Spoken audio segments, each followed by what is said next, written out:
Okay, so next topic po natin is springs. Okay, so these are the different types of springs. So springs are elastic object which stores mechanical energy. No? So pag kinompress or in-stretch mo po ang spring, it will absorb the energy. Then upon releasing it or binitawan mo po yung spring, it will release the energy absorbed by this spring. Okay? So sa springs po natin, sa compression spring natin, tandaan natin, meron tayong tinatawag na free let. Okay? So wala pa pong load, so that is called free let. Okay? Then of course, you have your outside diameter, yung pinakalabas niya. You have your inside diameter, and of course, you have the wire diameter, the diameter of the wire itself. Okay? And you have the mean diameter, dm. Okay? So the distance between the adjacent coil na tinatawag natin is called the pitch, and from the drawing mapapansin natin that di, the inside diameter, is equal to do, kita naman, minus twice of the dw, wire diameter. Okay? And the mean diameter is literal na average po, no? do plus di over 2. Then pag sinubstitute natin yung dalawang yan, kitang-kita mo rin naman. So your dm is di or do, bawasan mo ng dalawang kalahati. So that is minus dw. Okay? Sige, so next natin. You have your free length. You have your outside diameter. Okay? You have your inside diameter. Okay? And of course, the wire diameter and the mean diameter and the pitch. Okay, so pag po nag-apply tayo ng initial load, tawagin natin F1, mako-compress po yan, may tinatawag tayong compress length. And then further, i-compress mo pa until such time dikit-dikit na yung mga coils, yun na yung tinatawag na solid length natin. Okay? Kasi literal na magkaadikit na, kumbaga. So, solid length. Okay? So, formulas natin, medyo madami, pero mabibilis lang. No? So, sa springs, ang stress po natin is under torsional stress. So, that is, ito po, hindi na natin i-derive. So, that is 8 kfc over pi dw squared. Kumbaga, yung coding natin, kakain it saan sa KFC ng pi dalawa. Okay? So, deflection is 8 FC cube NC over GTW. Puro formulas po tayo ngayon. May tinatawag tayong spring rate. Yun yung constant natin. Spring constant, no? Is force over the deflection. You have the spring index C, that is dm over dw. Pero ang dm, alam natin average, o kaya do minus dw over dw. Spring index po, no? So, you have marami tayong factors dito, yung letter K na malaki, no? So, we have 4. Of course, the Wallace factor is yung K lang, 4C minus 1 over 4C minus 4 plus 0.615 over C. You have the Bergstrasser factor, yun po ay 4C plus 2 all over 4C minus 3, or roughly, that is 99% of Wallace factor. Okay? So, meron tayong direct shear factor, that is KS, 1 plus 1 over 2C. And lastly is the curve correction factor, which is KC, K, Wallace factor over the direct shear KS. Okay, so yun po yung ating apat na factors. You have the Wallace, the Bergstrasser, the direct shear, or the curve correction. Okay, so pag walang binanggit sa problem, ang gagamitin mo lagi is yung Wallace factor, no? Yung letter K. Kaya yun yung nasa formula natin kanina na 8 kfc. Okay? Sige, so types of coil ends, the number of coils, and the solid length, and of the free length. Okay, so ito po yung table natin. So meron tayong apat na uri ng ends. You have the ground, the plane, the squared and ground, or the squared. Okay, so total active coils, equal yan sa NC pag ground. Ang NC ay active, no? Equal sa total. Plus 2 pag squared and ground, saka squared. Ang solid length natin, meron po tamang pattern to. Mapapansin natin, nag-aaral lang ng plus yung active coils na NC. And of course, this is your free length, which is meron din tayong pattern na sinusundan. Tandaan na lang po natin mabuti, no? So, you have the active coils, the wire diameter, and the pitch. And of course, your NP is your total coils. Sa problem, pag may sinabing coils, walang binanggit, the first assumption is always the total coils. Okay? Sige, diretso lang tayo. So, spring elastic energy. Sabi natin, spring stores energy, elastic energy ang tawag. Okay? So, ito yun, no? So, from initial point to final point, pag nag-apply ka na compress or na-stretch man, either way, magkaaroon ka ng deflection. Okay? So, pag tinignan natin yung diagram na force versus deflection, the more na malaki yung force, the more na malaki ang deflection. Direct proportion po. So, if you get the area under this diagram, which is triangular in shape, that is your elastic energy. So, area ng triangle ay 1/2 base times height, kaya ang elastic energy natin ay 1/2 force times its corresponding deflection. Okay? Mabilis lang naman.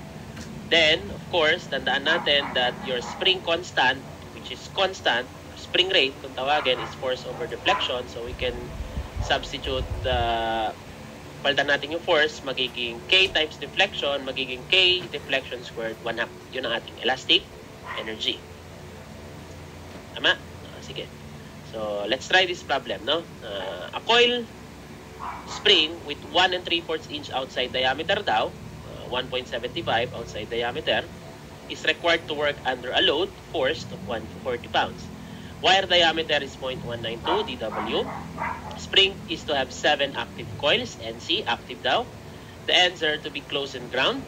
Squared and ground din yun, parehas lang yun. Determine the safe shearing stress, tinatanong ay stress, assuming that G is 12 million PSI and the mean radius is 0.779 of an inch.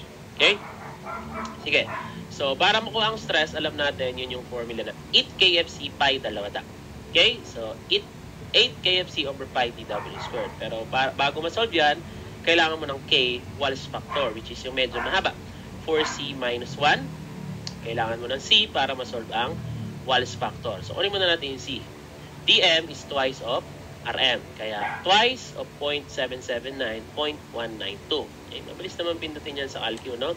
So, twice of 0.779 over 0.192. Makukuha mo ang ating C na 8.11. Okay? Then, para sa K, substitute mo na lang yung C, yung 0.11. Pwedeng pindutin nyo na lang sa calcu, direct sub na lang naman, makukuha mo ang ating K na 1.811. Then, okay na po. Direct sub na tayo sa ating stress. So, sa stress natin, direct sub lang tayo. Ilagay ko lang dito sa gilid yung calcu. So, that is 8 times K na 1.181 times force na 140, C na 8.11 over pi, dW squared is 0.192 squared. Okay? So, makukuha natin dyan ay 92,630 roughly. Unit, kita mo naman, unitless ang K, unitless ang C. So, pounds yung ibabaw, yung ilalim ay inch squared or PSI. Okay? Napakasimple lang po ng ating problem. So, as kabisado natin lahat ng formulas. Okay? Hopefully naintindihan. Sige.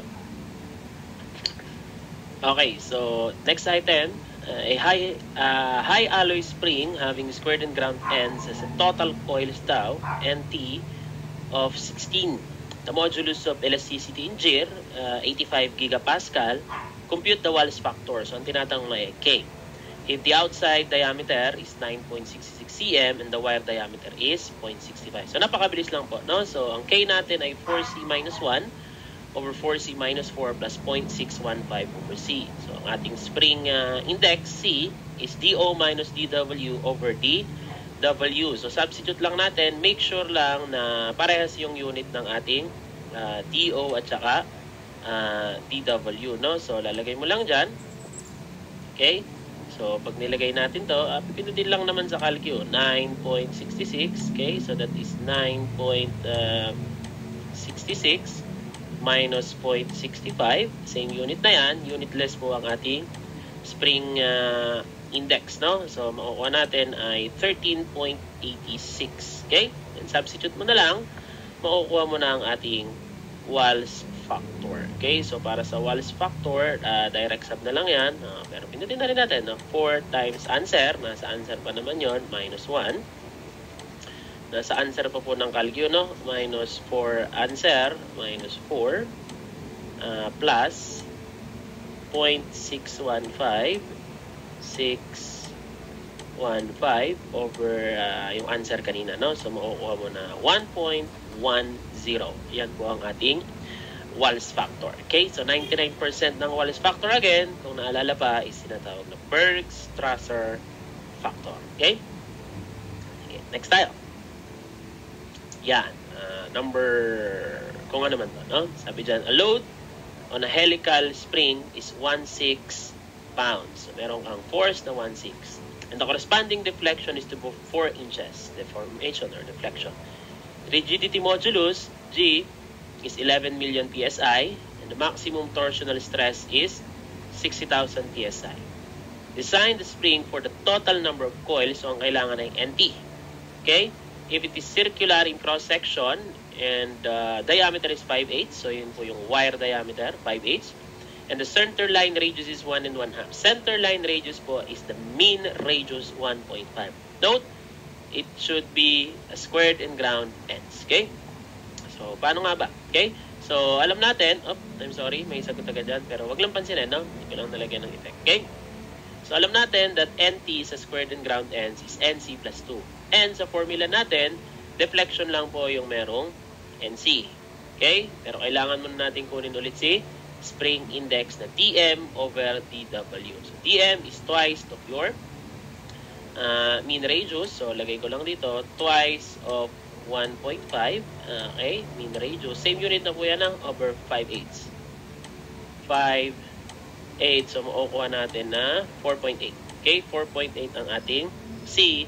Then, substitute na lang natin dito. Units po natin, SI, ano? Naka-inch, naka-pounds, naka-PSI. So, consistent po yan. Okay? So, ang NC natin, galing dito ay NC minus 2. Okay? So, ito po yung lalabas dyan. Pinindot natin, pinindot nyo na lang po sa calcu.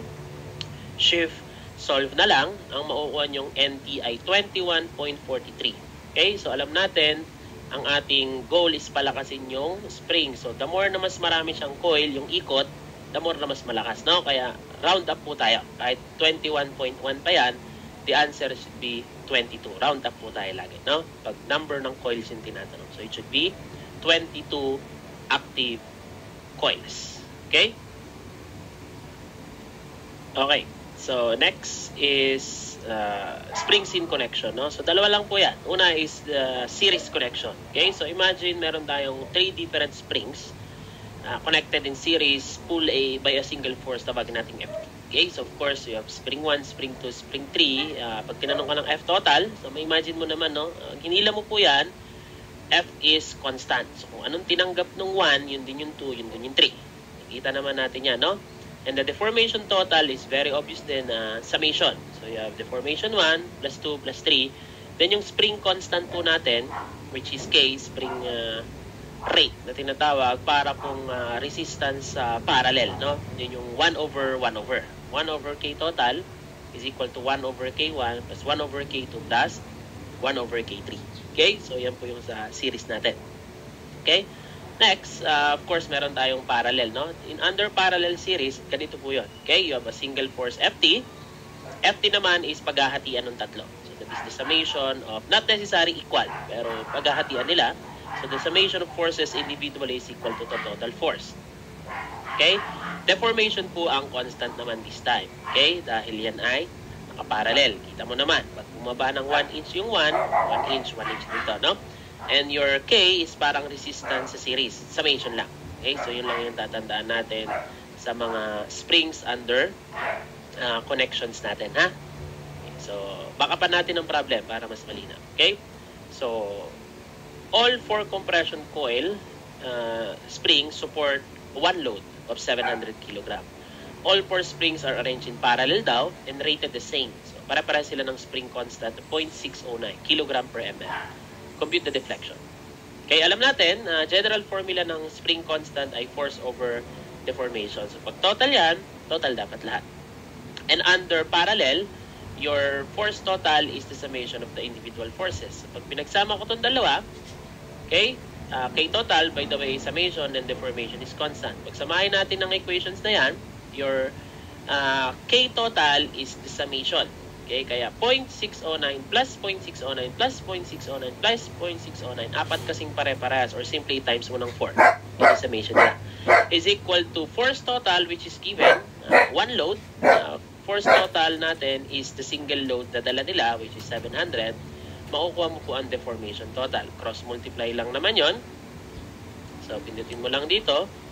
You have 700 divided by 0.609 times 4. So, makukuha mo dyan ay 287. Yun po yung deformation total. And nagkataon, pag parallel po, the deformation is constant. So, yan na po yung sagot natin. 287.356 mm. Okay? Okay, sige po. Next. Dito naman. A body weighing 1,000 pounds falls 6 inches and strikes a 200 pounds per inch spring. The deformation of the spring is, so illustrate ko ha, meron kang weight. May spring dito, ang taas daw niya 6 inches. So now, nung bumagsak siya, of course, na-compress yung spring, no? So from initial to final position, same point. Kukuha ng point along the weight, no, na body natin. This is the point, this is the initial position, this is the same point, final position. Ang tawag doon ay total height of trap.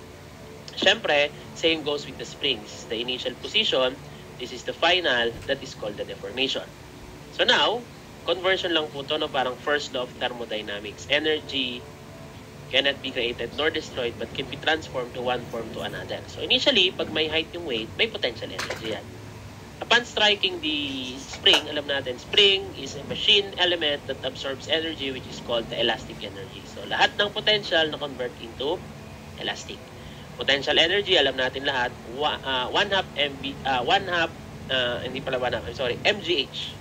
Okay? Or mg is weight times height total dapat, no? Is equal to elastic energy, pinakita ko na kanina, 1/2 K deformation squared. Okay? So, substitute mo lang. Ang weight na binigay, 1,000.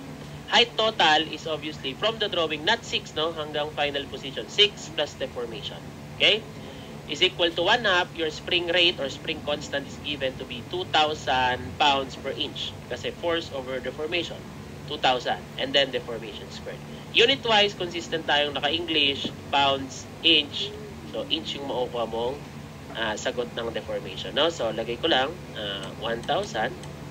Ano lang po yun, no? So, analyze lang mabuti. 6 plus alpha x na lang sa unknown is equivalent to 0.5 times 2,000 times x squared.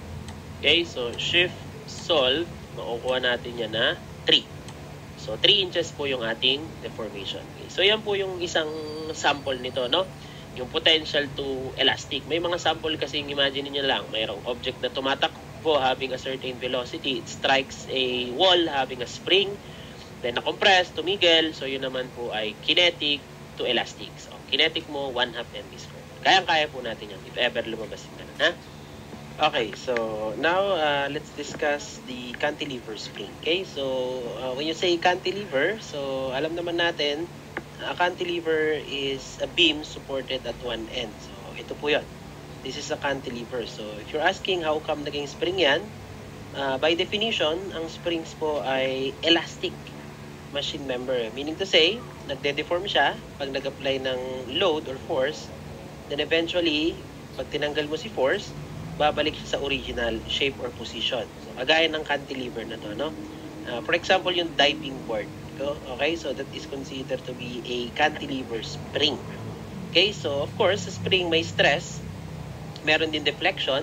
So, sa cantilever, hindi naman tayo mahihirapan masyado kasi meron na tayong formulas dyan, no? So, ito yon, stress at saka deflection. Okay, so yung stress natin, so yung coding mo lang dyan, pantanda, 6 na foot long bitin 2.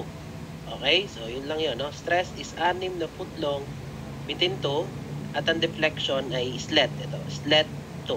Okay? So, direct sub naman yan. Okay? So, ang N natin, number of leaves, kasi minsan multiple leaves yung ating cantilever, no? Patong-patong.